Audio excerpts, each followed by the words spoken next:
in 2019, and I'm proud to have had strong bipartisan support for passing the MAID Act through the House every step of the way. This legislation will standardize substance use disorder training to ensure that all prescribers of addictive medications have a baseline knowledge and evidence-based addiction prevention and treatments. Far too many families here in Massachusetts and across our country have lost loved ones because their addiction went undiagnosed or untreated, and far too many parents have had to bury their children.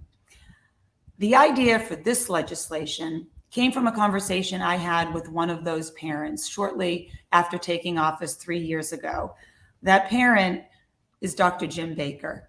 Dr. Baker's youngest son, Max, tragically died from an overdose on December 23rd, 2016, at the age of 23, after battling addiction for 6 years. And since his son's death, Dr. Baker has dedicated his life to preventing other parents from having to share his experience. And he's done so through teaching, writing, and advocating for solutions to the addiction crisis. He serves as a physician consultant every week at the Massachusetts Consultation Service for the Treatment of Addiction and Pain, and he created the Maxwell F. Baker Foundation in Max's memory. In his professional capacity, Dr. Baker has served at the Johns Hopkins School of Medicine and at Harvard Medical School in emergency medicine, and he's now affiliated with UMass Medical School. He has cared for thousands of patients with terminal illness and their families, and continues to provide end-of-life care at Merrimack Valley Hospice of the Home Health Foundation in Lowell. I've been working closely with Dr. Baker on the MAID Act and addiction policy more broadly since we first met, and I'm just so grateful for his partnership over the years. His commitment to sharing Max's story and working with families to prevent addiction and overdoses is nothing short of inspiring, and it inspired so many of my colleagues to get this legislation over the line. There is no one more knowledgeable and instrumental to this work to discuss the passage of the MAID Act. So Dr. Baker, welcome, and thank you for joining me today. Thank you, Lori, and thank you for your very kind words. And I want to reflect my compliments to you for your dedication and perseverance in crafting legislation that will really make a difference, and then fighting a very uphill battle to make this happen. So this is the change that we need, and you brought it about. And well, I could not have done it without you. I mean, well, let's start with this, Dr. Baker. The series of events that led up to your son's passing are sadly shared by too many Americans. To get us started, could you tell us more about your family's story and how the MAID Act came to fruition? Sure. Well, Mackie was my youngest of four, and like so many other families, a divorce happened when he was just still a little guy, and he took it really hard. And with the passage of time and more struggles that happened, moving, new relationships coming and going, he was really in a topsy-turvy world looking for relief. And he found that in opioids as a young teen. And it didn't take long for him to be introduced to heroin, and he became addicted at 16. And he fought hard for recovery, and he really wanted to stop. But it's not a disorder that anyone can stop on their own. I think it's a very rare exception. They need medical help, which we could not find. Ultimately, though, he did find medications. He found a physician on his own who treated him with medications, and he was able to stop, get his life together, go to school at UMass Lowell, form a relationship, come back to the family. But around Thanksgiving in 2016, he had a car accident, needed surgery, then relapsed and died. And but he and I spoke actually a few days before he died. After we talked about the Surgeon General's report in the New England Journal, a call to action about what physicians should do. And so it was right after, he actually died on the 28th of December. It was right after Christmas. He was still there with me. And I said, Mackie, what do you think we should do? You've lived through this, and what's your recommendation? And the first word he said was stigma. We've got to deal with that, Dad. Yeah.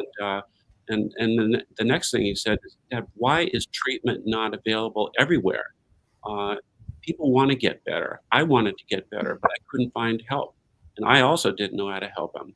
Yeah. So I I'm, I spoke to your sister Bria at work about Mackie, and she, like you, is very tender and caring. And she said, Dr. Baker, my sister is in Congress. I would like her to speak with you if you'll talk with her and make recommendations. And that's when, from this very room, we had a conversation, and you listened with compassion and kindness and focus, and said, Jim, let's do what we can to make a difference. And you and your team started working on this legislation and created the MAID Act.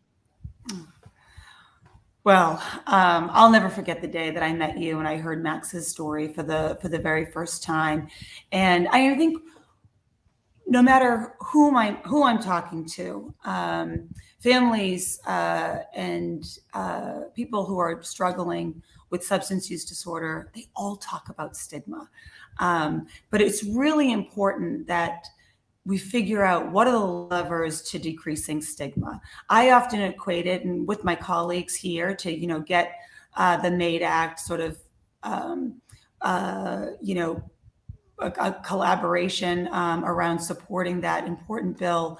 That if you're a woman and you go into a doctor's office, any doctor's office, if you're in front of an ER doctor or your primary care, you are asked the question, do you feel safe at home? And I know that that is to get the stigma out of the room around domestic violence, domestic abuse. And those same conversations aren't happening around substance use disorder or even mental health. But it makes it discussable every time that a patient is interacting with their care provider. And so, Dr. Baker, how would the MAID Act have made a difference in Max's journey? And if you could just expound a little bit on how it will help to make a difference for families moving forward.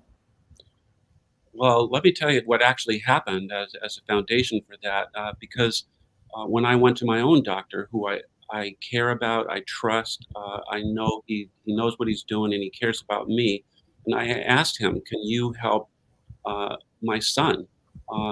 He's addicted and I don't know where to turn. Can you help him? And he said, no, I don't know how to do that, Jim. And is there anyone else in your practice? And he said, no, we're too busy for that. And I went to Mackey's doctor. Everywhere we turned, we looked for help and couldn't find any. And I did not know about medication assisted therapy at that time because it's not taught in medical schools until very recently. And even as a pain specialist, I'd never received any training in recognition of addiction or its treatment. And the MATE Act, in one fell swoop, can change that for all physicians, all healthcare providers in America, to at least understand how addiction starts, that it's a treatable disorder, that it's a substance use disorder that does respond to treatment, and people do want to get better. And your legislation can help every physician. Yeah. It's, I think one of the things that when you're a representative, you get your most powerful pieces of legislation from the stories that you hear directly from, constituents. There are people who come to you with their story, and they even, in your case, come to you with policy prescriptions to say, this is what needs to change. And because you were a physician, you knew that stigma was very much a part of what was inhibiting care, even within the medical community. And that does hamper access to treatment. So just if you could just speak a little bit about your experience with the stigma and how the MAID Act specifically will help mitigate that. Well, if I may share a couple of personal stories with your colleagues. when you invited me to come and speak to members. And I also came down with the American Society of Addiction Medicine and our group to speak to members of Congress. And I remember one in particular from Georgia who I'm sure has different views on a lot of things than you may have. But when we talked about my children and his grandchildren, I could feel it happen in him that I don't want my grandchildren to die from a treatable disorder. And he said, this is the right thing to do, and I'm going to support it. And he joined hands with you. Yes. And a close colleague, one of your co-sponsors, uh, had a very similar experience to my own in losing a close family member exactly the same age. Yeah. And so they let go of judgment of what people with SUD do to get from one day to the next and recognize the person that they love. Yeah. And that's how we'll deal with it. It's recognizing that people who have this disorder are still the people we love. Well, I'll never forget your testimony to my colleagues. I sit on a bipartisan group, a working group that is actually been expanded not only to substance use disorder but also to mental health issues. And it is one of those places where we listen to experts, and you broke through. Whatever challenges or whatever obstacles were in the way from us getting together to crafting this legislation, you were able to break through with your story. And storytelling is so much a part of good policy making, because it is so relatable. Especially no one has been able to avoid the impact of substance use disorder, the pain, the loss, the trauma, and so when you came down here to share Max's story, and also give us a call to action in terms of what we can do to prevent more overdose deaths, you really did arm us. And you built a coalition that was integral to our passing this legislation. Finally, Dr. Baker, since substance use disorders are far too common in our communities, those watching today may themselves have a loved one who is struggling with addiction. What would you say to them today? The most important thing, I think, is to maintain and build a close connection. If it's your child, if it's your brother, if it's anyone that you love, that while they're doing the things that are so destructive to themselves because they can't stop, it's easy to become angry. That's what happened to me. And when I reacted that way, that drove him further into opioids and trying to find relief. So building connection is step number one, to build closeness. I love you. I care about you. I want you to get better. I forgive you. Let's and wait for that day. Look for that day when you can get that person to recovery. And here's a hard thing, but we're together. Let's talk about it. Most overdoses happen alone in a bedroom or a bathroom, and usually at home. So any parent, any family member can get Narcan at a pharmacy. Walk in and say, "I'd like to have some Narcan, please," and get that little spray bottle, like a little bottle of Afrin, and with one quick spray in each nostril. If something awful happens at home and there's a crash in the bathroom, they can bring that. Ideally, they can bring that person back to life.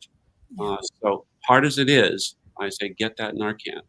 And then one last thing I want to fit in: if you go to your doctor, even today before the MAID Act becomes law, and go to your doctor and say, "My son is addicted, my wife is addicted. What can I do?" That doctor in Massachusetts, because of a program funded by the state, has a panel of addiction experts that doctor or nurse practitioner can call and say, "What do I do?" And we'll help that person, walk them through, connect them with treatment, and allow them to get better. Well, it's such important advice. Look, I know Dr. Baker and I could talk all day about the MAID Act and what else we need to do to address the addiction crisis.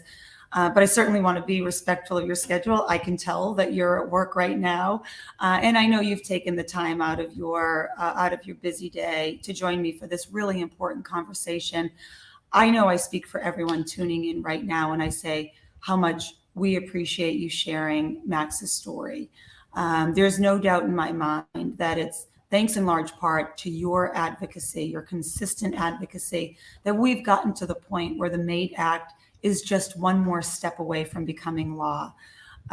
So thank you for that, Dr. Baker. Of course, thank you to everyone for tuning in to learn more about this legislation and what it'll mean for our community and for the Commonwealth. I look forward to keeping all of you updated on the next steps as we work to get the MAID Act through the Senate and to the President's desk. So thank you all again. Thank you, Lori.